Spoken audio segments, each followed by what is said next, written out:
are being suspended and expelled from school at alarming rates. Preschool children are suspended 3 times more than kindergarten through 12th grades combined. In Illinois, 40% of child care centers reported suspending infants and toddlers. Yes, those are children who have not yet turned 3 years old.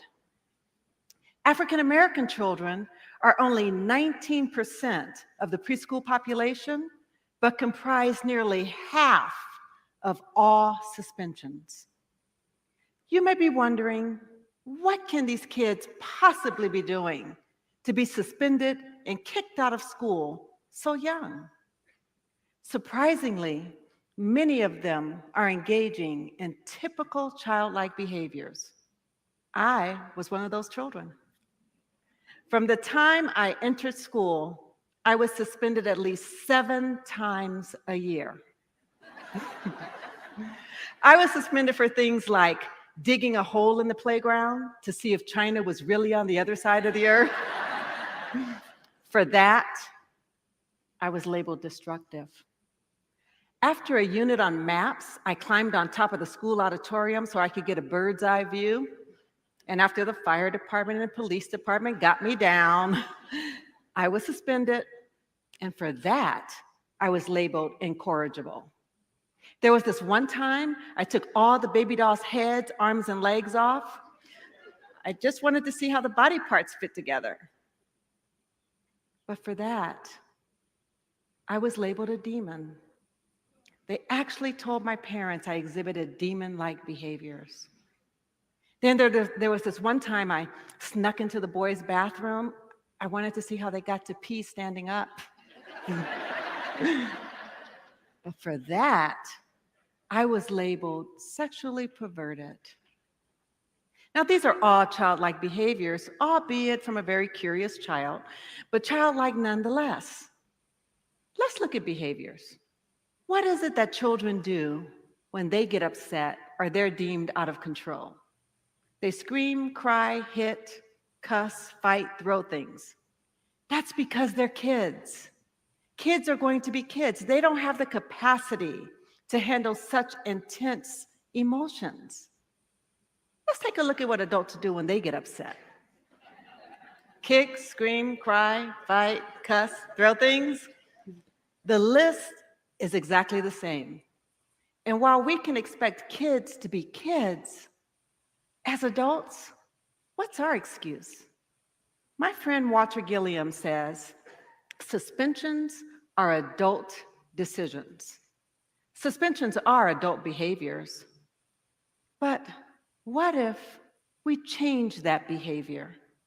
What if we shift our thinking, focusing on the behavior of adults rather than focusing on the behavior of children? What if my teachers would have seen me as a geologist rather than being destructive? What if they would have seen me as a scientist rather than being a demon? Or a future doctor interested in anatomy rather than seeing me as sexually perverted? The key to managing the difficult behaviors of children is to manage our own behavior as adults. Great morning, everyone. I am Dr. Sheka Houston, and welcome to the R.E.A.L.L Academy. Thank you all for tuning in, those of you who are here, and thank you for commenting and letting me know that you're here. Tammy is not with us today. She had another obligation, and I've been up this morning since 4 a.m. I serve on the board for Girls on the Run, so we had our 5K today. So this is why I look like Hot Mess Express. It's the reindeer romp. So I did the help with the setup, and then I did the 5K with the girls as well. But I didn't want to miss, as Principal Kafele has set the standard, that we are definitely going to make sure we get what we need in every week. So thank you all for joining us. So today's topic, we're going to be talking about a lot of what I'm hearing and what a lot of people are hearing right now in education is that some of the students are not motivated. So we're going to be looking at this morning, are we focusing on the right things to motivate students, or are we tapping into the right things to get our students motivated? And I picked out that video because I thought that she made some really great points. The first one being that preschool students are being suspended 3 times more than K through 12th grade students combined, and that 40% of child care centers are suspending infants and toddlers, and 19% of the preschool population is African American, but they make up half of these suspensions.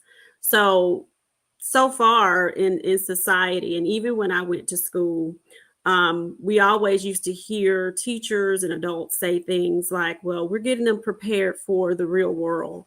And we have to make sure our students understand what the expectations are going to be when they go out to get a job, when they go out to, go into the workforce. So the first thing that I would like to talk about this morning when we're looking into that vein is educators, because I've been hearing that a lot from teachers as well.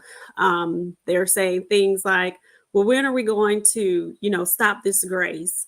We're giving the kids too much grace. We've got to start making sure that they are accountable. And my question is always, well, does accountability have to be punitive? And it doesn't. But as educators, I think we need to take a step back and look at the workforce that we're actually preparing children for. The Harvard Business Review published that there were 8 million jobs, or there's currently 8 million jobs open in things like cybersecurity, the tech industry, but there are 10 million people unemployed. So the first thing that we have to look at is the new workforce, because there is a shift in the workforce. Places like Google now offer hammocks for their employees to be able to take naps, because they have found, or research has found, that when employees are offered certain things, they're more, on their toes, or more innovative.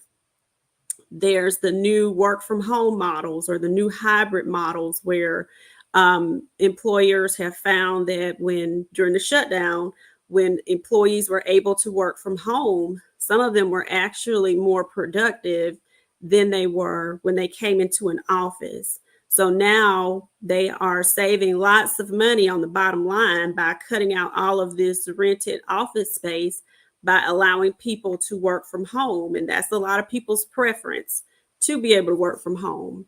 So when we're saying things like, well, we have this tardy policy in place because we got to prepare students for the real world, and we have this in place because they have to understand what the real expectations of employment are. The expectations of employment in the new workforce really has shifted, but what has not shifted is a lot of practices of educators and the things that we are doing. So we do need to start to shift with the times.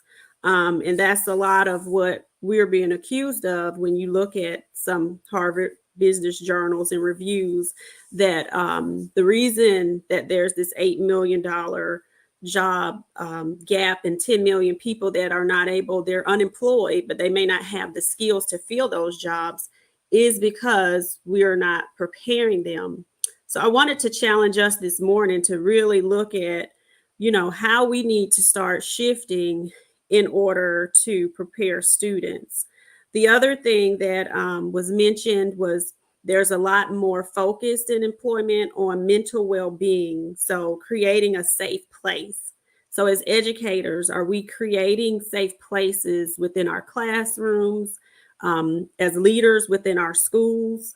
Is it inclusive for different styles of modalities?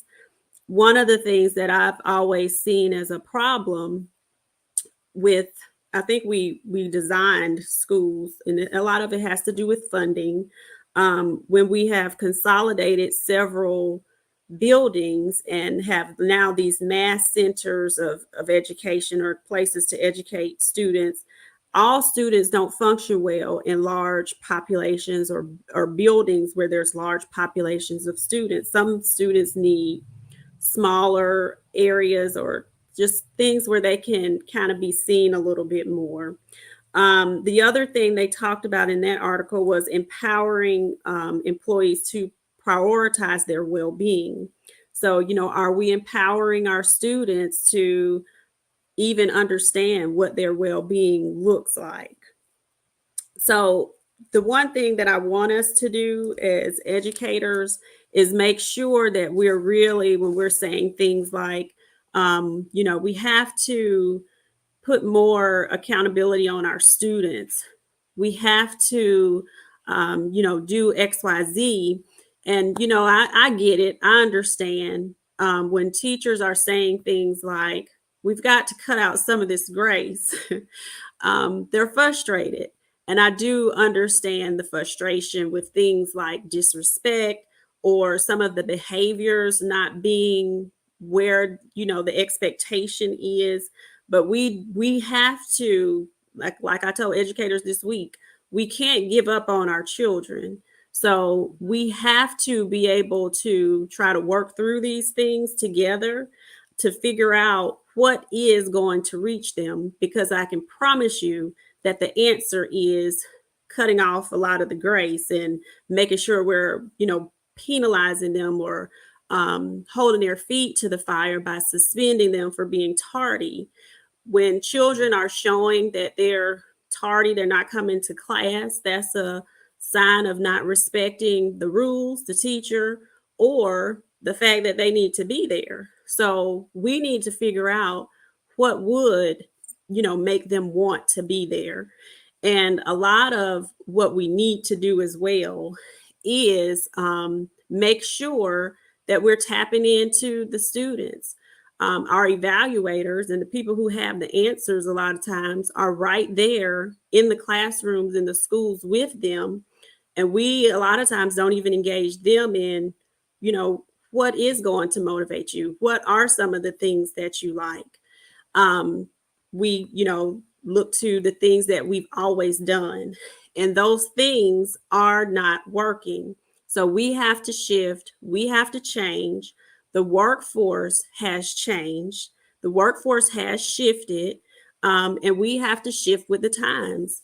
And I get it as well, because I'm a traditionalist. I like traditional things. But when it's time to change and you see that things are not working, we have to make sure that we're putting some things in place that will work for our students.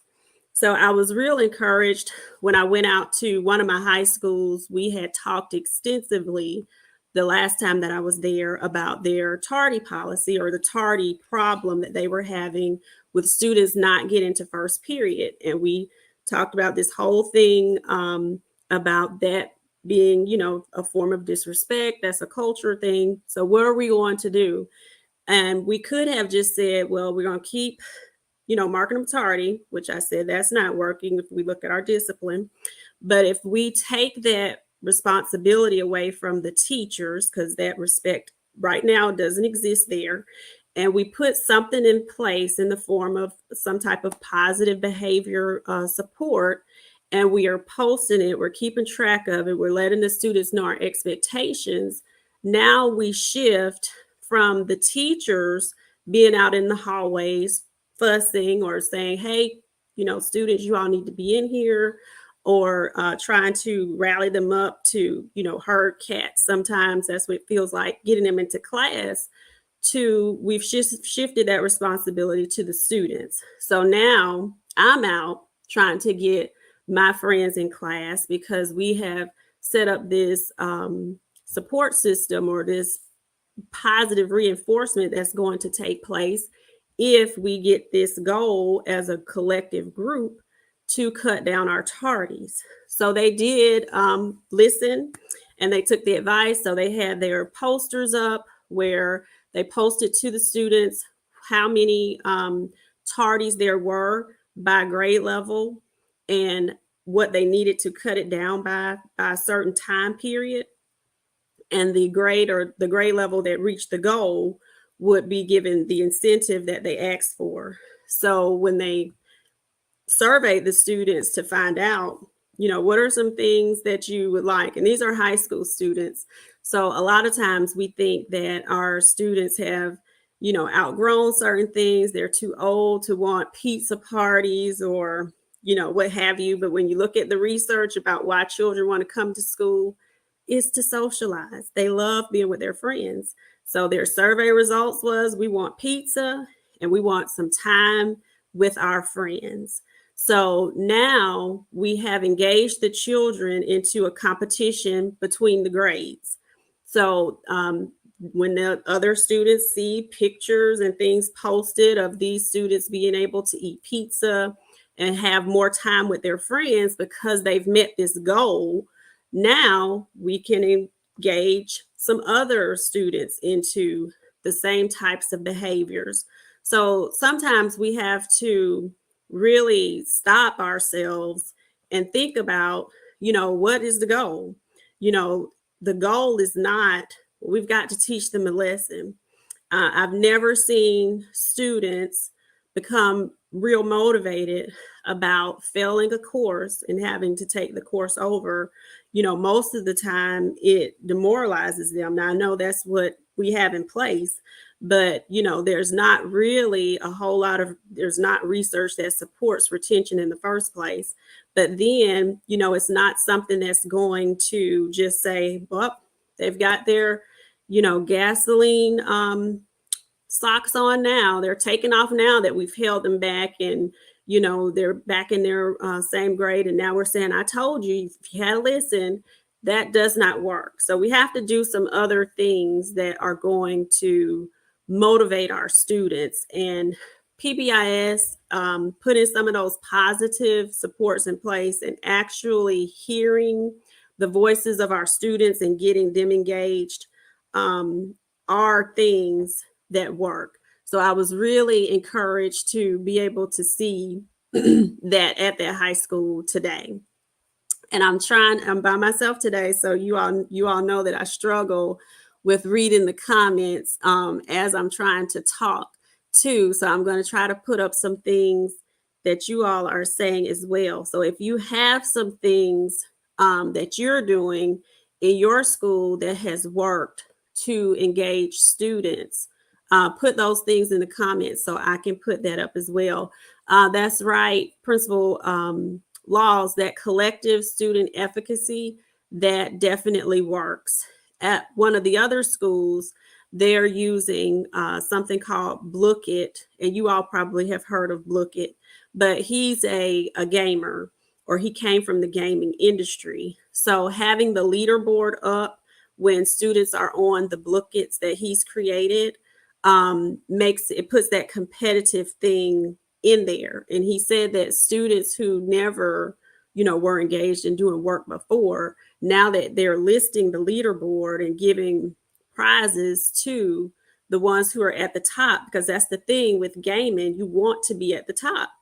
Now the students are more engaged, and he even jumps in at certain times and says, hey, y'all are not going to beat me. And he says that really drives them to be like, don't let them win, y'all, and they're really engaged then.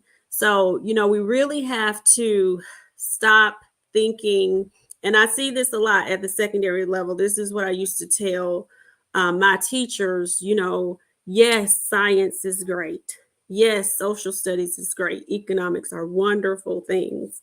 But if you are the person that is standing up there talking about these things, most of the kids, unless you're really good with coming up with hooks and getting them involved and presenting it in a very engaging way, they don't care about those types of things. So we have to present it to them through problem-based type learning, where you're the facilitator, where you're not standing up just talking, because most children don't respond to that. And if we're being honest as adults, we don't respond to that either. In a lot of cases, we like collaboration, we like to be able to talk. So we have to build those things in to our classrooms. But the one thing that I want to encourage our leaders to do, even do this with your teachers. Make it some type of collaborative, positive competition with your teachers. Who has some of the most engaging lessons, or who you're displaying, or who has the model classroom, and we have to start making sure that we are building innovation in people. That is the other thing, the last point that was on the article from the Harvard Business Review about the shift in the workplace. The workplaces are moving from being goal oriented to innovation or innovative driven. So what they're trying to do is make sure that people are creative, they want innovation. We have to teach the children how to work as a team and solve problems. And that's supposed to be the whole point of school, that we're teaching the children how to think. We are not in a time where we're giving them facts to be able to regurgitate on state standardized tests. Now, do they have to perform well on the state standardized tests? They do. And we let them know that they do. We give them strategies to do that. We tell them the why of that. And a lot of us as educators don't really believe in those tests. I used to tell my students that, no, this does not, make or break you, but this is what we are being judged on. So they knew the importance of showing up for those things, but we made sure that as a STEAM School of Excellence, that we were making sure our students had opportunities to be able to have experience problem-based learning, and teaching them how to work through real world problems, so that we can make sure that we're really preparing our students for the new workforce. And Melissa's asking which article. I will put the link to the articles that I'm referring to in the comments, and I'll also put the link to the YouTube video that we started off with. And that one is about positive behavior supports. So, making sure that we have these things in place, and that we're not just throwing our hands up. And this is, that time of year for teachers where frustration is common. It can even be common for leaders at this point. So, district personnel, what are we doing to motivate our leaders? Right now, we have a blitz going on about engaging lessons, and the principal that uploads the video or pictures or example of the most engaging lesson, we're going to go cover their school for the day. And we have a thing where if you get it in second, we'll do half the day. If you get it in third, we'll do lunch. But everybody needs positive behavior supports. Our leaders, our teachers, and our students. So I am about at my time. Thank you all for bearing with me. I didn't log myself out of the whole StreamYard like I did last week. Make sure that you are joining us next on Principal Kafele's page, and then on Sunday for Unlock the Middle with Josh and Dean, and Tuesdays and Thursdays with Dr. Roz. Thank you all for joining the R.E.A.L. Academy, and I look forward to seeing you next Saturday, same time, same place. You all have a great rest of your weekend.